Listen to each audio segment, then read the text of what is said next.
ગુજરાતનો આવાજ।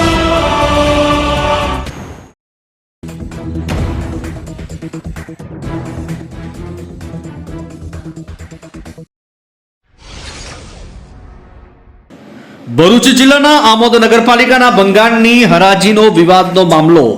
પાલિકાના વિપક્ષી સદસ્ય આત્મવિલોપન કરે તે પહેલા પોલીસે અટકાયત કરી હતી અને પોલીસની ધીમી ગતિના તપાસના આક્ષેપો સાથે અપક્ષ સદસ્યોએ 5 દિવસની મુદત આપી આત્મવિલોપન કરવાની ચીમકી ઉચ્ચારી હતી। ભરૂચના આમોદ નગરપાલિકાના ભંગાણની હરાજીનો મુદ્દે વિપક્ષ આક્રમક વલણ અપનાવી આમોદ મામલતદારને આવેદનપત્ર આપી આત્મવિલોપન કરવાની ચીમકી આપી હતી, જેથી વહીવટી તંત્રમાં દોડધામ મચી જવા પામી હતી। ત્યારે આજરોજ 5 દિવસ પૂરા થતા આમોદ પાલિકાના અપક્ષ સદસ્ય મહેન્દ્રભાઈ દેસાઈ આત્મવિલોપન કરે તે પહેલા પોલીસે તેઓની અટકાયત કરી દીધી હતી। જો કે પોલીસે કોઈ આકસ્મિક ઘટના ન બને તે માટે તકેદારીના ભાગરૂપે ચુસ્ત પોલીસ બંદોબસ્ત ગોઠવી દીધો હતો। ફાયર ફાઈટર સાથે તેમજ એમ્બ્યુલન્સનો સ્ટાફ પણ ગોઠવી દીધો। પોલીસે આત્મવિલોપન કરનાર નગરસેવકની અટકાયત કરતા ભરૂચ જિલ્લા કોંગ્રેસના પ્રમુખ રાજેન્દ્રસિંહ રાણા, જંબુસર વિધાનસભાના પૂર્વ ધારાસભ્ય સંજયસિંહ સોલંકી, કોંગ્રેસી આગેવાન પ્રભુદાસ મકવાણા, ઉસ્માન મિંડી, જંબુસર વિધાનસભા યુથ કોંગ્રેસના પ્રમુખ કેતન મકવાણા સહિત પાલિકાના ચૂંટાયેલા પક્ષના નગરસેવકો સાથે રાજકીય આગેવાનો મોટી સંખ્યામાં આમોદ પોલીસ સ્ટેશને આવી પહોંચ્યા હતા। ભારતીય જનતા પાર્ટીનો દિલ્હીથી લઈને આમોદ સુધીનો ભ્રષ્ટાચાર ખુલ્લેઆમ આવી ગયો છે, ઓન પેપર છે।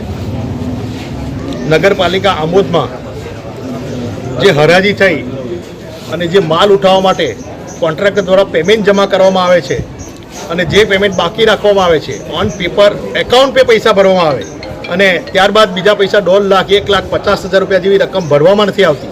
એ ભ્રષ્ટાચારોમાં ભારતીય જનતા પાર્ટીના આગેવાનોને સાચવવા માટે આ પૈસા રાખવામાં આવે છે અને અમારા આ કાર્યકરો, અમારા નગરપાલિકાના ચૂંટાયેલા સભ્યો, વિરોધ પક્ષના તમામ સભ્યો ભેગા થઈ વારંવાર રજૂઆત કરે છે, છતાં પણ આની કોઈ તપાસ ના થાય અને બધું ભીનું સંકેલવામાં આવે। ભારતીય જનતા પાર્ટીના ભરૂચ જિલ્લાના ધારાસભ્યથી લઈને આગેવાનો ભીનું સંકેલવા માટે સતત પોલીસ સ્ટેશનથી લઈ સીઓથી લઈ બધાને દબાવવાનો પ્રયત્ન કરે। ત્યારે ગઈકાલે આત્મવિલોપનની અમારા મહેન્દ્ર રબારી આગેવાને આત્મવિલોપનની ધમકી આપી પોલીસે એની ધરપકડ કરી। અમે આ પોલીસ સ્ટેશનમાં ઉભેલા છે ત્યારે એને ધરપકડનું સાંભળીને ગઈકાલે સાંજે જે કેશ માણસ આટલી બધી કઈ રીતે રોકડી રાખી શકે હિન્દુસ્તાનમાં, 1.5 લાખ રૂપિયો એક રિટાયર એકાઉન્ટન્ટને બોલાવી અને નગરપાલિકાના ચીફ ઓફિસર સીઓ એને જમા કરાવે, પેલાને ઘેર મોકલી દે ચાલુ એકાઉન્ટન્ટને અને એ 1.5 લાખ રૂપિયા રોકડો લે અને એ પાછો લેખિતમાં કોન્ટ્રાક્ટર આપે છે કે આટલા જણની હાજરીમાં મેં પૈસા ભર્યા। એવું શું કામ માટે લખવાનું, કે શા માટે લખવાનું, આ શા માટે પૈસા આપ્યા છે એનો કોઈ ઉલ્લેખ નથી।